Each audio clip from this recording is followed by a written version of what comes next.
चुनाव का मौसम है, ऐसे में त्योहारी सीजन ने प्रचार प्रसार को थोड़ा कमज़ोर ज़रूर किया है। बावजूद जो भी जनप्रतिनिधि हैं या फिर जो लोग चुनाव में इस बार डटे हैं वो लगातार प्रचार प्रसार कर रहे हैं, जनसंपर्क अभियान चलाई जा रही है और धीरे धीरे स्टार प्रचारकों का भी आना धनबाद में शुरू हो गया है। और जैसे ही छठ खत्म होगी वो उस अभियान में और अधिक तेज़ी आएगी। हमारे साथ पूर्णिमा नीरज सिंह हैं, झरिया विधायक, और एक बार फिर से मैदान में हैं।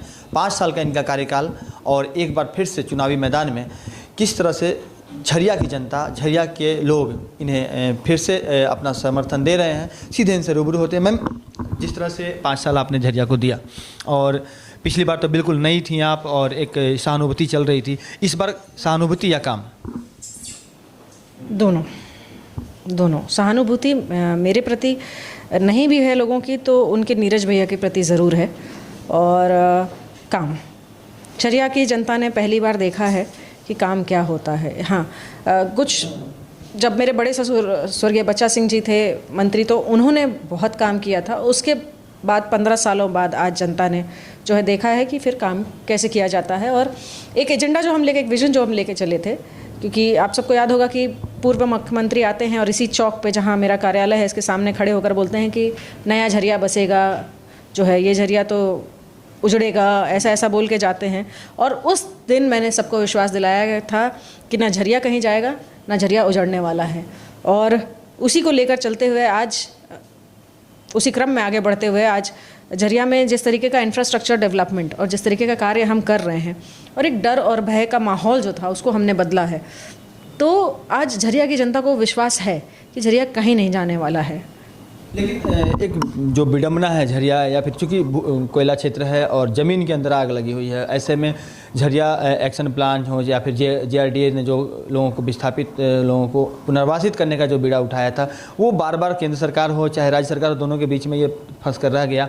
और फिर से बहुत सारे लोग जो है अभी भी भूमिगत आग की चपेट में हैं और वो लगातार इस बात की राह देख रहे हैं कि कब उन्हें बेहतर तरीके से झरिया में ही कहीं पे अच्छी जगह पर पुनर्वासित किया जाएगा इसी कॉन्स्टिट्यूएंसी में। नहीं, मैं आपको ऑन द रिकॉर्ड ये बात बोल सकती हूँ कि आप विगत 2019 से 2024 तक के रिकॉर्ड में आप जाकर देखिए कि किसी को भी ज़बरदस्ती पुनर्वासित करने का कोई प्रयास नहीं हुआ है। जहाँ भूदसान या ऐसी कोई बात आई, हमने उसको संज्ञान में लिया।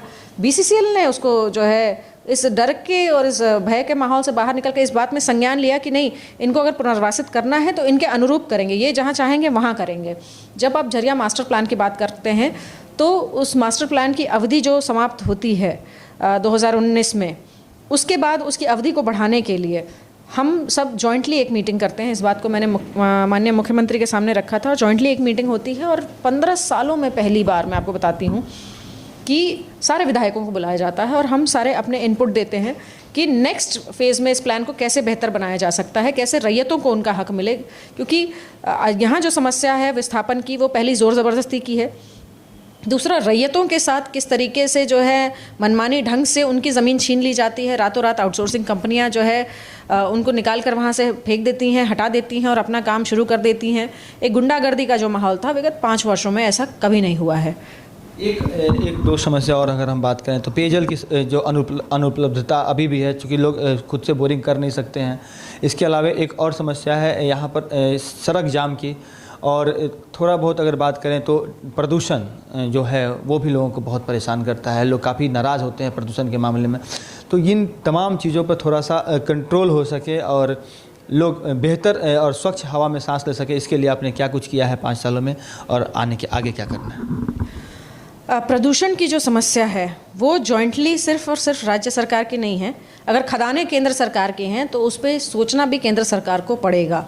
हम अगर विरोध करने जाते हैं तो हमारे ऊपर 10 केस करवा दिए जाते हैं। हम अगर कहते हैं कि जो है हम इस खदान को खुलने नहीं देंगे तो वो कहते हैं कि आपके जो है ये एरिया ऑफ इंटरेस्ट में ही नहीं आता है, आप इसके बारे में ना बात करें तो बेहतर है। खदान तो खुलेगी, तो इसमें सोचना भी केंद्र सरकार को है। और इसमें फिर हमने जब पता करना शुरू किया कि भाई नेशनल क्लीन एयर प्रोग्राम में काफ़ी पैसा आया, उसका इस्तेमाल किस तरीके से किया गया, जो आउटसोर्सिंग कंपनियां हैं उनकी जो मनमानी है, जहां जैसी जानकारी मिली। आपको मैं बताती हूँ, एक घटना जो है यहाँ पर वो रही, हमारा राजापुर से जो हाईवाज निकलते थे वहाँ पर RSP, जो पुराना RSP कॉलेज है, उसके सामने लगातार जो है धूल की समस्या थी और डस्ट की बहुत ज़्यादा समस्या थी, लोगों को आने जाने में बहुत परेशानी थी। और प्रबंधन से बात करके फिर उसी प्रोग्राम में पहली बार ऐसा हुआ कि झरिया को स्वीपिंग मशीन्स मिली। ऐसा पहले आप सुबह कभी आएंगे तो आप देख सकते हैं। और रूट डाइवर्जन भी हुआ उनका, तो हाईवा का। तो ये सारी चीज़ें जो हैं धीरे धीरे, अब बहुत सारी चीज़ें अगर आप झरिया में आएँ तो वो तो आपके केंद्र सरकार के उसमें हैं। तो केंद्र सरकार में जो लोग हैं या जो केंद्र सरकार में रह रही पार्टी को रिप्रेजेंट करते हैं, उन्होंने इसमें कितना इंटरेस्ट दिखाया है। सच्चाई तो ये है कि वो लोग तो पार्टनरशिप करके बैठे हैं आउटसोर्सिंग कंपनियों के साथ, तो वो इंटरेस्ट क्यों दिखाएंगे? जनता जाए भाड़ में, उनको इससे क्या लेना देना है। एक बात और कहेंगे, कुछ पर्सनल अटैक हाल के दिनों में हम लोगों ने जब रिपोर्टिंग के दौरान देखा तो कुछ पर्सनल अटैक देखने को मिले हैं। तो ऐसे अटैक पर आप कुछ कहना चाहेंगे? क्योंकि कहा जा रहा है कि एक भय का माहौल क्रिएट करने की कोशिश की गई, तो इस पर आप क्या कहेंगे? नहीं, इसमें हम क्या बोलेंगे, इस पर जनता बोलेगी। वो लोग एक परसेप्शन ज़बरदस्ती का क्रिएट करने का, भय का माहौल किसको? 5 साल में कौन सा भय का माहौल रहा? मैं जा रही हूँ जगह जगह और लोगों ने कहा कि हाँ, हम तो 5 साल, आपके पहले जो महिलाएं आई थी वो खुद बोल कर गई कि 5 साल में हमने तो नहीं देखा कोई ऐसी कोई दुर्घटना जिससे बहुत बड़ी। झरिया और धनबाद को, मेरा जो एक विजन और मिशन सिर्फ इसके लिए नहीं, एक परसेप्शन चेंज करने का भी है कि झरिया और धनबाद को, जब आप बोलते हैं आप धनबाद से आए हैं, और यहीं नहीं, आप बाहर जाके बोलिए, मैं रांची में बोलती हूँ या मैं किसी और प्रदेश में बोलती हूँ, तो बोले धनबाद। मैंने कहा क्यों भाई, धनबाद से ऐसा क्या हो गया? तो कहते हैं नहीं, क्राइम बहुत है ना। मैंने कहा क्राइम कहाँ नहीं है? और आपने उस क्राइम को अगर आप हल्के में लेकर उसको बढ़ावा दे रहे हैं, उसके बारे में ये बात बोल रहे हैं कि भाई यहाँ क्राइम बहुत होता है, नहीं, उस पर लगाम लगाने की ज़रूरत है। और क्राइम हर जगह होता है, हर प्रदेश में होता है, लेकिन धनबाद ही सिर्फ बदनाम क्यों है? उसके लिए जिम्मेवार कौन है? आप 2017 मेरे पति के बाद हत्या होने के बाद की घटना को देख लीजिए, किस तरीके से जेल से ही बिल्कुल बैठकर एक ऑर्गेनाइज्ड क्राइम का नेटवर्क चलाया गया उन्हीं शूटर्स के द्वारा। जो जनप्रतिनिधि, कुछ जो जेल में बैठे हुए उस समय के जनप्रतिनिधि हैं, उन लोगों ने किस तरीके से ऑर्गेनाइज तरीके से उन्हीं शूटर्स के द्वारा रंगदारी का एक नेटवर्क सेट किया यहाँ पर, और जिस तरीके से चलवाया। तो इसके लिए जिम्मेदार कौन है? इसके लिए मैं उस इमेज को यहाँ बदलने की कोशिश कर रही हूँ। मैं चाहती हूँ कि कल को अगर लोग धनबाद से बाहर जाएं तो धनबाद को उस जगह के नाम से जाने जो वाकई में देश को रोशन करती है। भय के वातावरण वाले या फिर वासेपुर का जो नाम आता है बार बार उस नाम से ना जाने।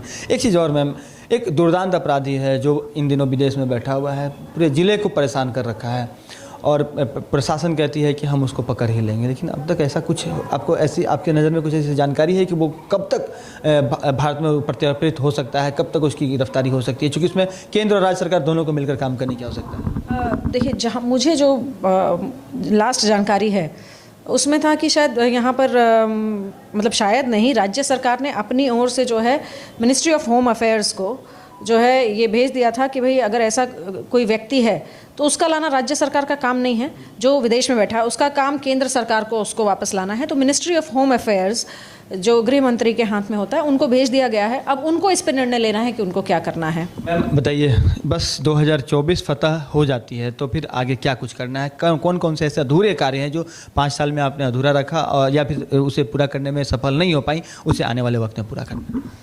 जो सरकारी सुविधाएं हैं उनका लाभ और ज़्यादा से ज़्यादा लोगों तक पहुंचाना, हमारी महिलाओं को स्वरोजगार से जोड़ना, उनको ताकि वो भी बेहतर कर सकें, ऐसे कई सारी प्लान्स हमने बना के रखे हुए हैं। सरकारी लाभ को हर घर तक पहुंचाना, जलापूर्ति के कार्य को पूरा करना, ये सारे, और जो शिक्षा की व्यवस्था है, बहुत सारे जो जर्जर स्कूलों की व्यवस्था हमने बदली है और जो बचे हुए हैं उनको बेहतर बनाना, ये सारे कार्य हम करें। स्वास्थ्य सुविधाओं को भी बेहतर करना। स्वास्थ्य सुविधाएं तो अपने आपको बस उसके बाद निगरानी करने की ज़रूरत है।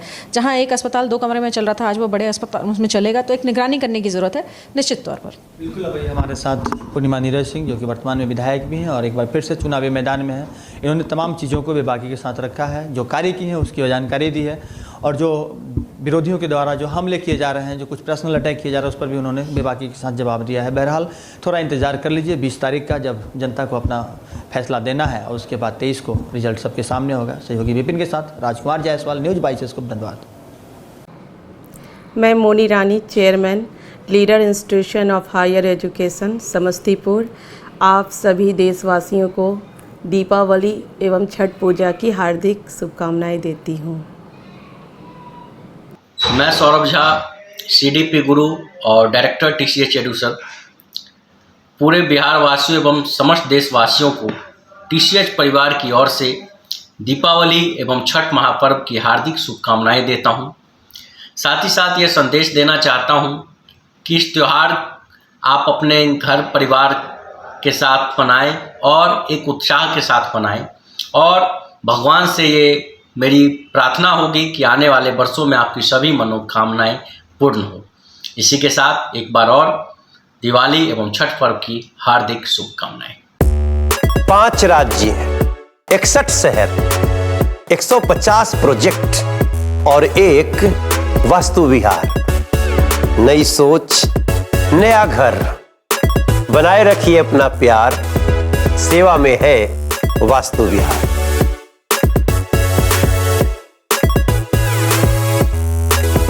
घर के लिए ग्रोसरीज की जरूरत हो या चाहिए फल और सब्जी, डेयरी या बेकरी प्रोडक्ट्स चाहिए या beverages, snacks and branded foods चाहिए हो या ब्यूटी प्रोडक्ट्स, अब इनके लिए अलग अलग दुकानों की तलाश हुई खत्म, क्योंकि रांची में खुल गया है केस्टो मार्ट, जो रखे आपका और आपके बजट का ख्याल। हर सामान पर 5% की छूट, होम डिलीवरी की सुविधा भी।